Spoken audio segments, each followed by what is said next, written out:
We're going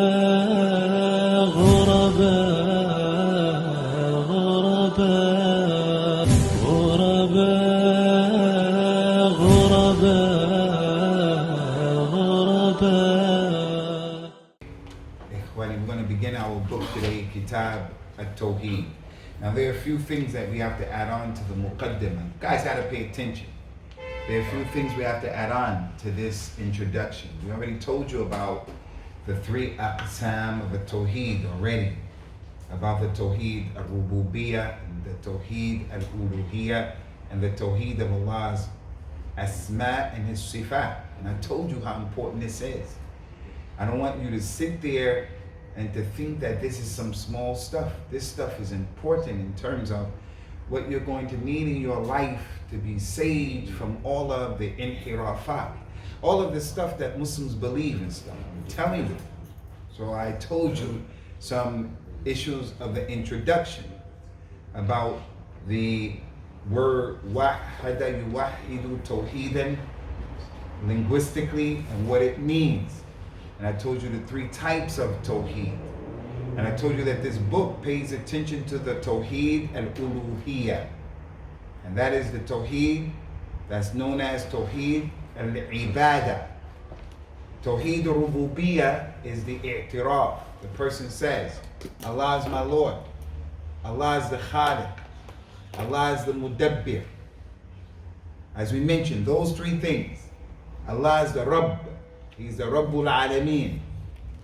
Qul a'udhu bi Rabbil Falaq. He's the Lord that I single out as my Lord. And He's the Khaliq. Only Allah created. And He is the Mudabbir. The Mudabbir is the one who makes everything happen the way it happens. You being here today, you wearing what you're wearing today, everything that's happening in the dunya, Allah is the mudabbir for that. Yudabbiru al-amr min as-sama'i ila al-ard. Fi yawmin kana miqdaru alf sanat mimma ta'uddun. Those three things. But I made it clear to you, listen. That Tawheed doesn't make you a Muslim. Fir'aun believed in that Tawheed. He said, Amantu bi Rabbi Haruna wa Musa. He believed in the Lord. Iblis came on the day of Badr, and he made the kuffar, Abu Lahab, Abu Jahl, and those people come against Rasulullah sallallahu alaihi wasallam, gave him waswas, and then they came out to fight the Muslims. And then Iblis, when he saw the malaika, and as the Prophet said sallallahu alaihi wasallam, he said, Jibril came to him and said, Ya Muhammad, what do you say about the companions who fought the battle of Badr? Rasulullah said, they're the best of us. They're the best of the Muslims. The companions who fought Badr, the best of the Muslims. Jibril said also the Malaika that fought Badr. So there were angels at the battle of Badr. It's the greatest war. It is a war between the Haqq and the Batil. The Civil War of America, last year. World War I, World War II, last year. The war on terror, Kevin. They're lying. They're terrorists. The war on Kevin. The greatest war in Islam was the war of Badr. It was the war of Badr. So angels participated in it, and the best of this ummah. So the best Muslims are the Muslims who were at the battle of Badr. So at that battle, Iblis, before the battle, a lot of things happened. There's an ayah that says, Ma ramayta idh ramayta walakin Allah rama. Ya Muhammad, you didn't throw when you threw, but Allah threw. You heard that ayah before? Did you hear that ayah before? Ma ramayta idh ramayta walakin Allah rama. Did you hear that ayah before? Anybody? Further, listen to the ayah. What's that ayah about? The angel participated in the Ma'araka of Badr, and they are fighting against the kuffar and against the Muslims. And whatever Muslim does, that's Allah's helping him and the angel helping. So, because the Muslims, they can't see the angels. I'm not saying that. All right, pay attention. Before the war of Badr, a lot of things happened leading up to it, but we're talking about the war itself. One of the practices of the Kuffar Quraysh, one of their traditions was before the war. This is what they did in Jahiliyyah. You get 3 people from his side, from the Kuffar, 3 people from the Muslims. And then they started fighting. This is before the war. Check it out. Before the war, the Muslims over here, the Kuffar over here. You guys with that? Check it out. So before the war, they used to have what's known as a mubaraza. 3 of the heroes of the Muslims, pay attention. Ali ibn Abi Talib will fight this guy. Hamza, his uncle, will fight this guy. And another companion will fight this guy. And the Muslims will watch it. It's like a MMA, like a boxing match. All right? Now I need you to pay attention. I need you to pay attention. I don't need you to write everything. I need you to pay attention. So before the war,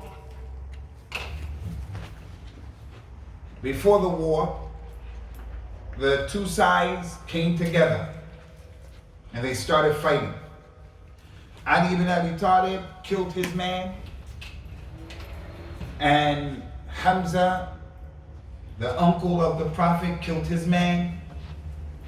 And then the 3rd person from the companions, he killed his man, but he got hurt first, and then the other 2 killed him. That's one of the things that happened. This is something you have to go back, you have to read about the war of Badr, what happened. Another thing that happened is, so look guys, don't write, look. Before the war happened, the Muslims came from Medina, they arrived in Badr. The Kuffar came from Mecca, they arrived in Badr. Before the war started, it was a practice.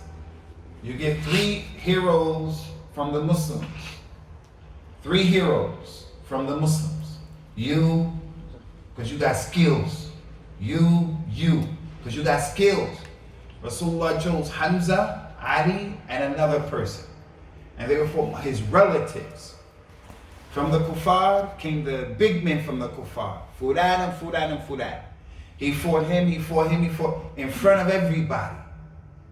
Hamza killed his man, dead. Ali killed his man, dead.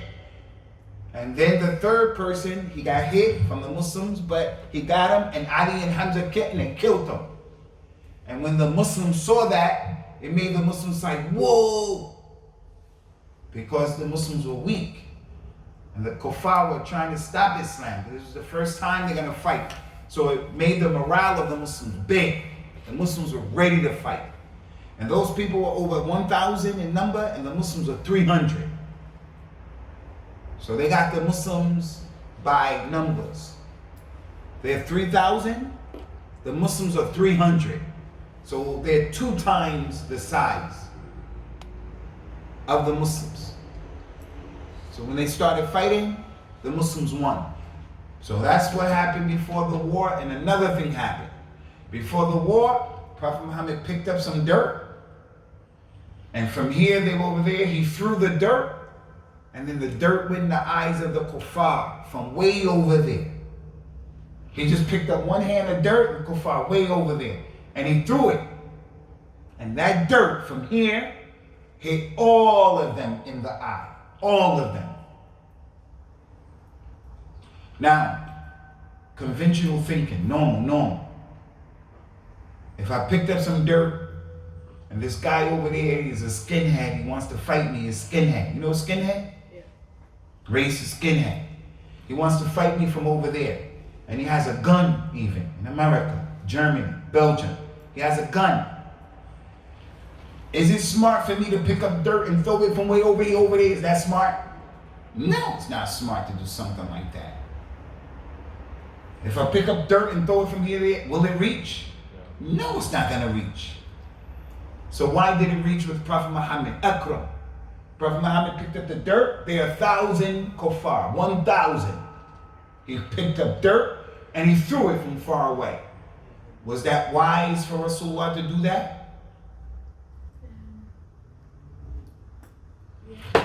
Talk, Akram, what? I can't hear you, what? He doesn't know. What do you say? Say again. No. What do you have to say? Yeah, it was wise. It was wise. Why?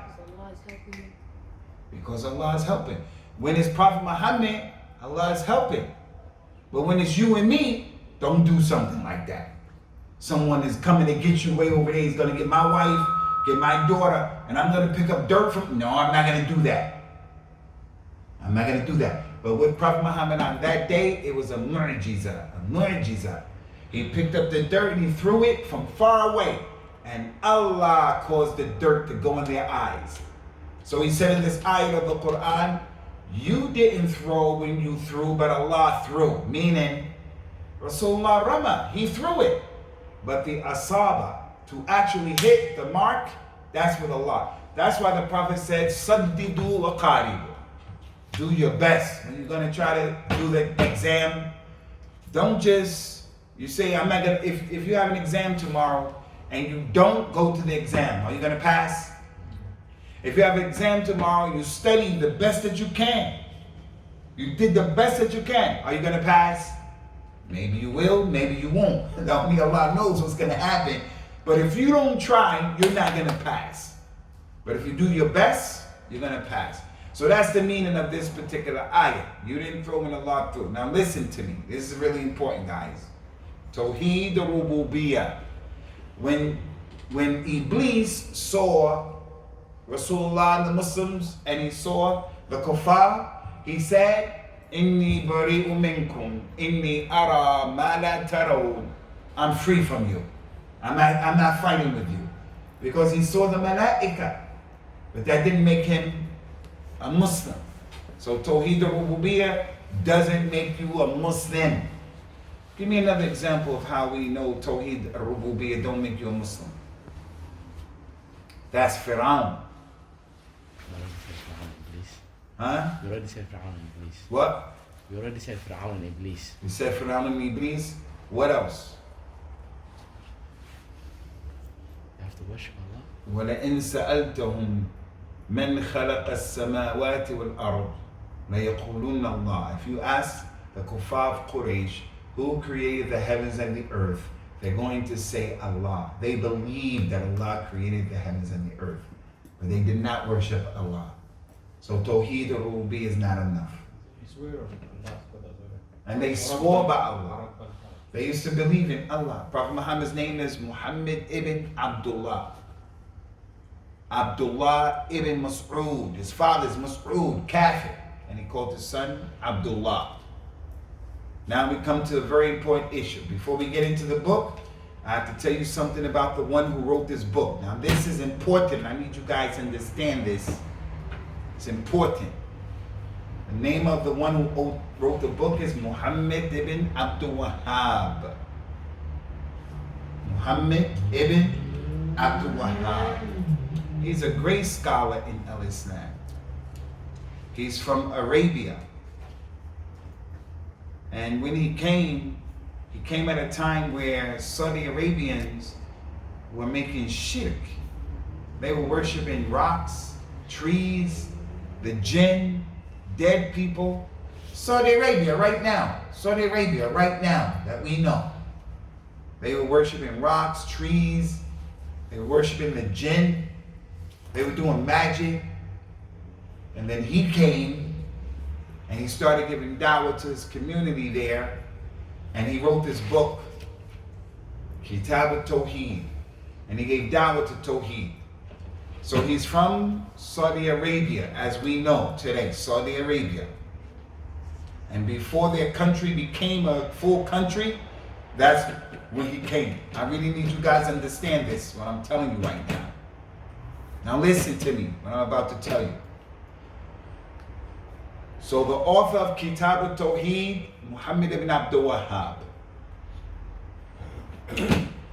So he's a good scholar. He's a scholar of the Sunnah. His madhab is Hanbali. Hanbali. Last night we talked about Al-Imam Al-Bayhaqi. Al-Bayhaqi. And we say he was from what madhab? Al-Bayhaqi was from what madhab? Shafi. Shafi. Good job. He's a scholar of the Shafi madhab. And he was a big scholar of hadith. Al-Imam Muhammad ibn Abdul Wahhab was Hanbali. Hanbali. This is important. So he followed the Hanbali madhab. We have nothing against the four madhabs of Islam. Hanafi, Maliki, Hanbali, Shafi'i, all of them are scholars, we love them. Now listen, Muhammad ibn Abdul Wahhab is a scholar. And not only is he a scholar, but I believe there's a hadith that the Prophet said, sallallahu alaihi wasallam, it applies to him. Rasulullah said about a mujaddid, write that word down, mujaddid, mujaddid, write in English. Mujaddid, M-U-J-A, mujaddid, D-I-D, mujaddid. Mujaddid, the word jadid comes from that word. The hadith said,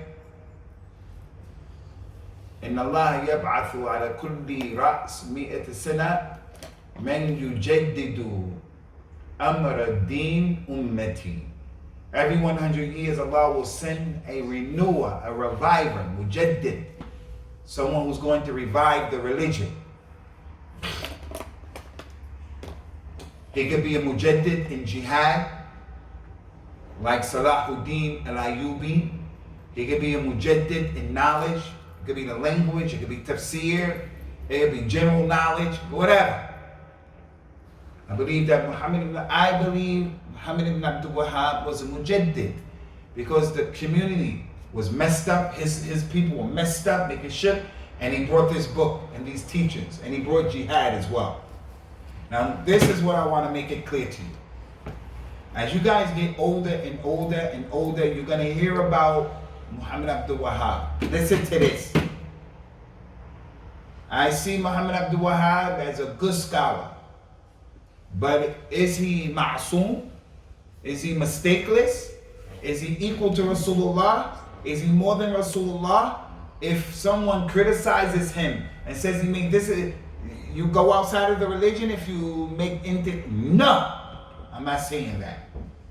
So you'll find some brothers, some people who they want the sunnah and they like the sunnah, but if you accuse Muhammad Abdul Wahhab of something, they think that something's, no, we're not like that. The only person who's ma'soom is Rasulullah sallallahu alaihi wasallam. You guys got that? Yeah. So from the great scholar of Islam, Imam Malik, he's greater than Muhammad ibn Abdul Wahhab. Greater. Even to make a comparison between Muhammad Abdul Wahhab and Imam Malik is dhulm. And Imam Malik learned from the tabi'een. He was from the third generation of Muslims. He learned from the tabi'een who learned from the companions. And Imam Abu Hanifa, greater than Muhammad ibn Abdul Wahhab. And Imam Shafi, greater than. There's no comparison. You can't even compare. For someone to sit down and say, okay guys, let's come. We're going to compare Muhammad Abdul Wahhab with we're going to say, what? I don't have time for that. You're wasting my time. There's no comparison. Can you compare Rasulullah sallallahu alaihi wasallam to any Muslim? No.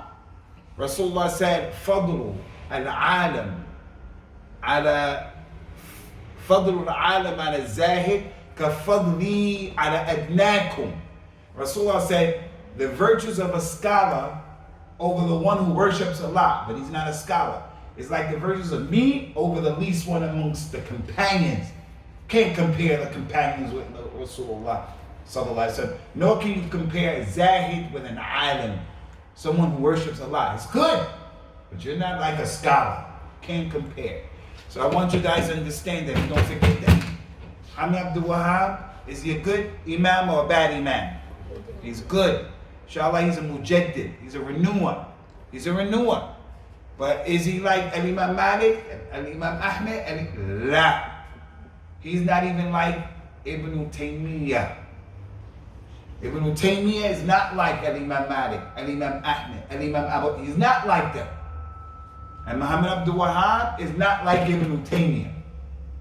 So he's a great scholar. He's a great scholar. But don't go overboard.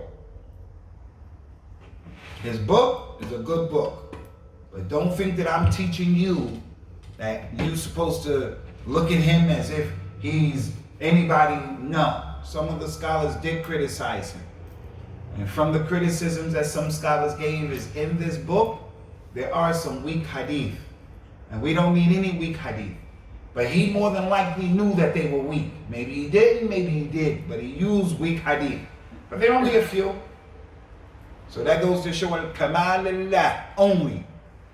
I'm going to say some things that are correct, and I'm going to say some things that's wrong. Don't you ever be a person who says, everything you said is right. Everything you did. No. There's only one person who doesn't make mistakes. Who is that person? Who is that, Akram? Who is he? What? Who is he? Who is he? Who is he? Who is he? Who is he? Al-Imam Malik said, what masjid did Al-Imam Malik teach in when he was alive? What masjid? Medina. In Medina. He's taught in Prophet Muhammad's masjid. Where is Prophet Muhammad's grave buried? Where is Prophet Muhammad buried?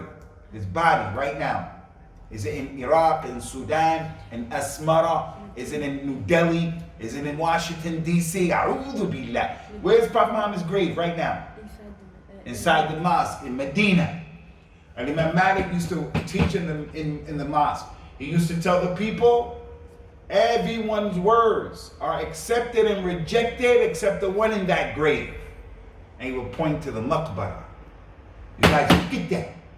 Every human being, when they say something, we may accept it or we may reject it, except one person. And he would point to that grave. So I have a question. Obama. Everything Obama says is correct? No. Everything, Biden of America, everything he says is correct? Everything I say is correct? No. One person. So Muhammad Abdul Wahab, no, I'm not teaching you everything he said is correct. Also, I'm not teaching you to be suspicious and say, I don't take anything he said. No. He's a good scholar. He's a scholar of the Sunnah. He's a scholar of Tawheed. And he fought against shirk. And he fought against what the community was doing and what the community is doing right now. Right now in Somalia, in Sudan, where we come from, in Eritrea, in Pakistan. Right now, Muslims are doing things that go against Islam. Right now. Do you Somali kids know about the Zar? You know what Zar? Anybody know about that? They know about that? Somali. That's what. Sudan. I saw it in Sudan. They don't even know. They don't know. They don't know. What we do and the way we get married and the way that old women come together, we're doing things that are shit. Yesterday I was talking about the dream catcher. People believe you can catch dreams. Wallahi, there was a kid who came on Friday, not this Friday, he had an afro. I could see something was bothering him. After the durs, he came downstairs, he started crying. I said, look man, he said, you need to talk to me, he started crying. I said, I'm not the priest of the church. You come and confess your sins to me. I did this, I did, that's not our religion. He said, no, I want to talk to you. He started talking. He wants to practice this religion. His mother is Pakistan, his father is Afro-Caribbean. So his mother's a Muslim, so he wants to be a Muslim, but he wasn't getting support from Muslims, from his family here. And then he pulled out some magic things that he found in his grandmother's house from Sihr. Sihr. He showed me the papers with rubbish written on it. Rubbish, like a magic spell. Wallahi, we have that in this city, in this masjid. Because people are on that stuff. That's their religion. The mother is jealous of her son's husband. The mother is jealous of her son's wife. So the mother puts magic potion on the boy, on her daughter, on her husband. We have that in this community. People on the car. You look in the city. They take a black string and they tie it on the exhaust of the car. And they believe this black string will stop them from getting in an accident. Evil eye. In Sudan, when I used to go to Sudan, Many men used to wear this thing on their hand in here. You ever saw that? Yeah. Yeah, it's under the toe, a tamima. And it be on their thing. And they believe that that's going to protect them from the evil eye. You guys know, you saw the rabbit's foot, right? The rabbit's foot. These kuffar believe if you take a rabbit's foot and you put it on the mirror in your car, it'll save you from the evil eye. They get a ring and they get a cat's eye and put it in there. Lucky number 7, lucky number 11. There's a game you play where you gamble. You know you can gamble with cards, right? Yeah. Cards. But then you can gamble with dice. You throw the 2 dice. If it comes 7 or 11, you win.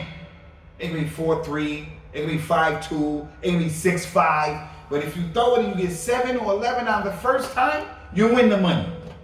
Why 7, 11? It's a lucky number.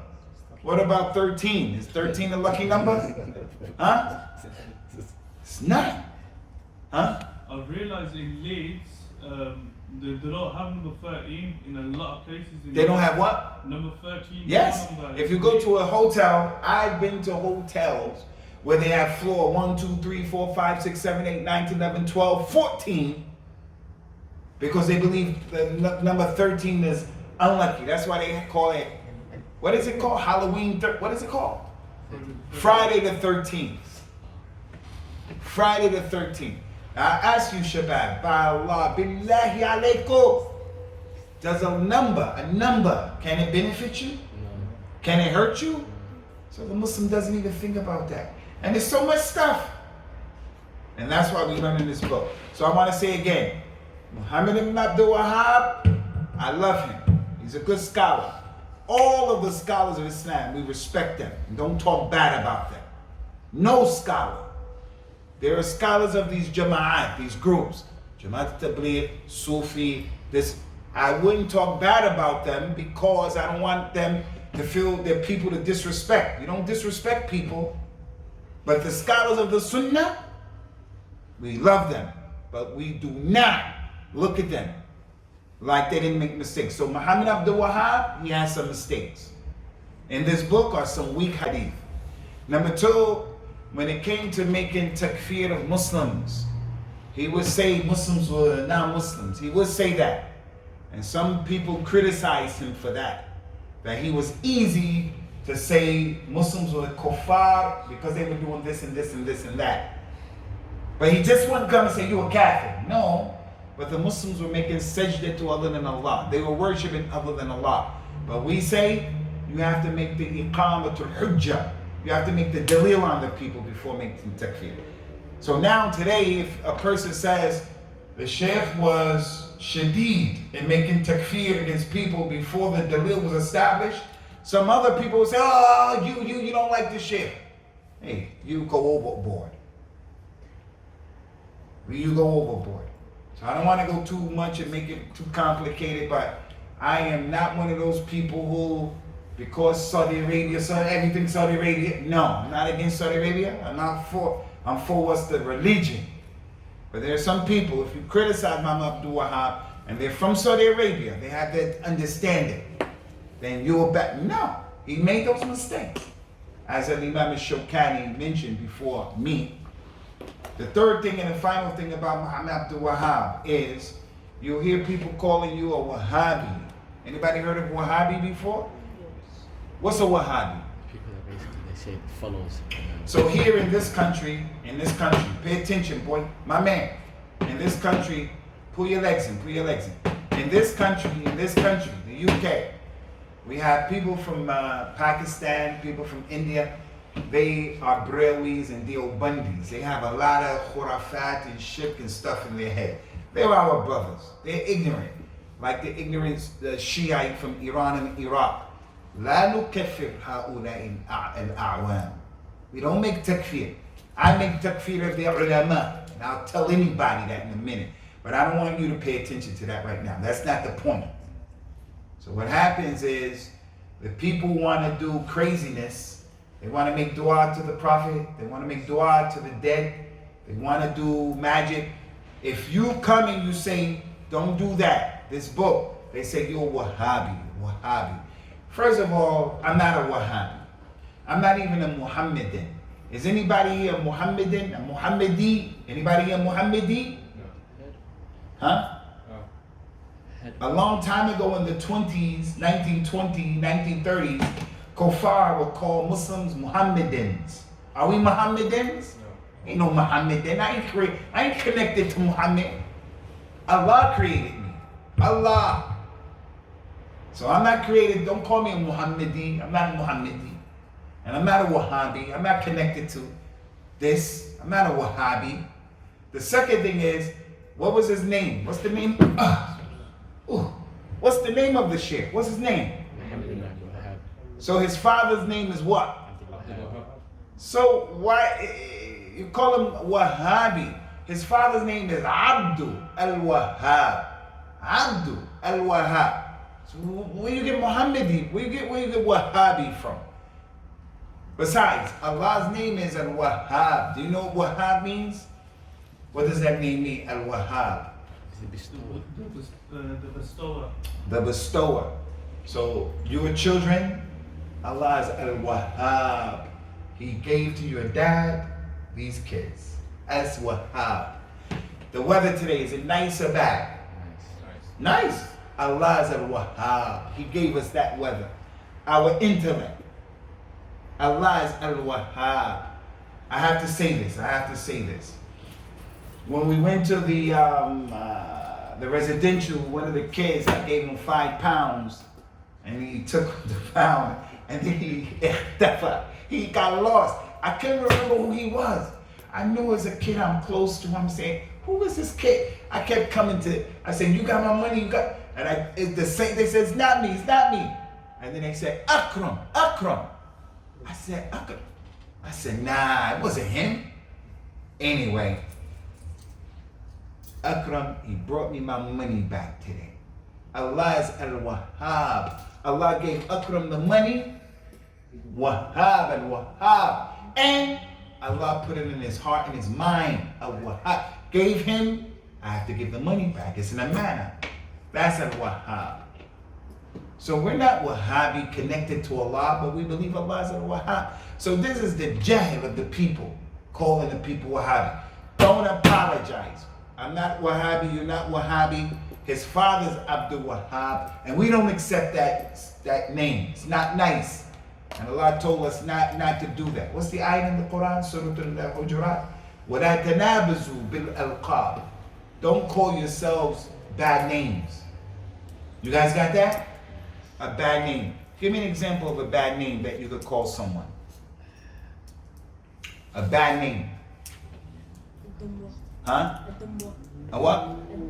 A Dumbo. Give me a bad name. Idiot. An idiot. Give me a bad name. Huh? A fool. Give me a bad name. Retarded. Give me a bad name. Cocky? A what? Crackhead. Oh, a crackhead. I thought you said something else. A crackhead. Crackhead may not be a bad name if he's really a crackhead. Someone comes to the masjid and he steals from the masjid, and I saw that. We said, you crackhead. We don't mean it in the bad way. We mean you're a crackhead because you smoke a crack, and we're gonna crack your head open for stealing from the masjid. My little son,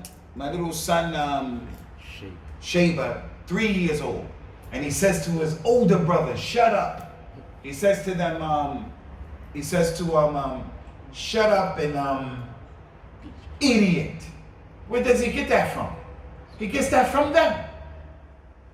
Because they say that to each other. Idiot, shut up. So now he knows it's bad. I never hear him say it because he never says it in front of me. And my wife always say, hey, he says it. And he never says it in front of me because he knows it's wrong. Where did he get it from?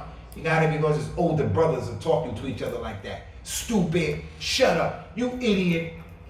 And from them, they call Pakistanis Paki, call black people nigger.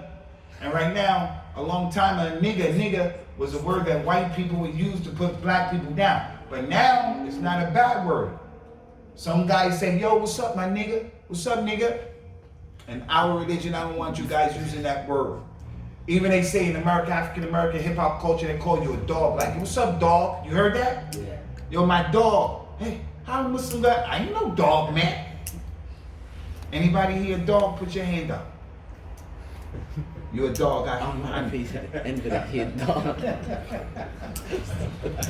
So listen, guys, listen, this is the point. We're finished here.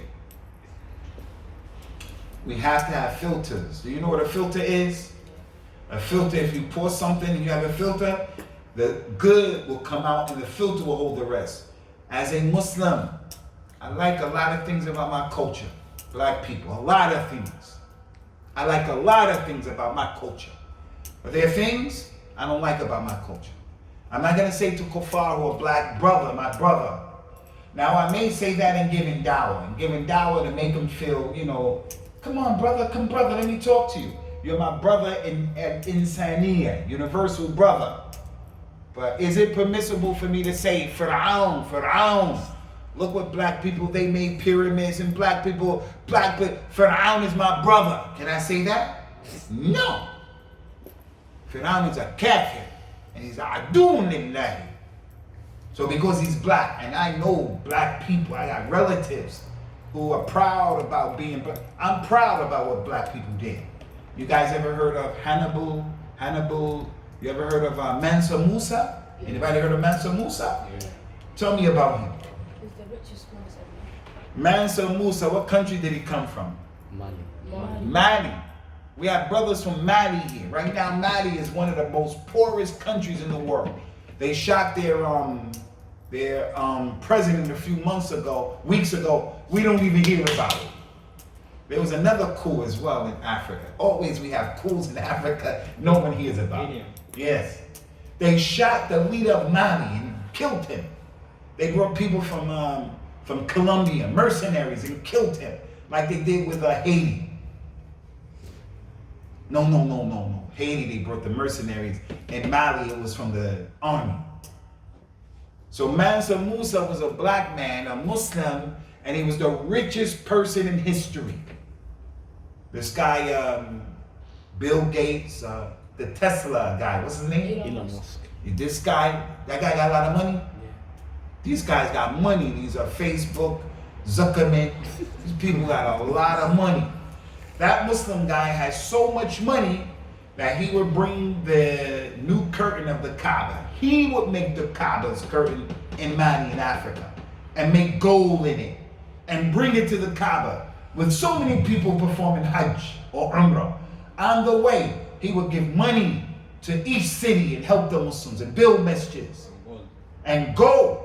He carried all this wealth. Money. He was an African, a black person. But Allah, I say historically, I want my kids to know that. But I'm not saying that every black person is better than, no. Fir'aun. If any of my kids came and said, like some black people I know, they say, Fir'aun, look what black people, then lakum dinakum waliya din. Yeah, I'm against you. So you have to have filters, guys. The filter is, the sheikh is a good scholar and we love him. We love him because he called to the sunnah and purity. But is he Rasulullah? No. Did he make mistakes? Yes. Are you a Wahhabi? No.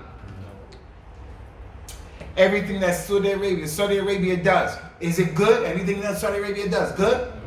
Is Saudi Arabia, everything they do, is it bad? No. In order, what'd you say?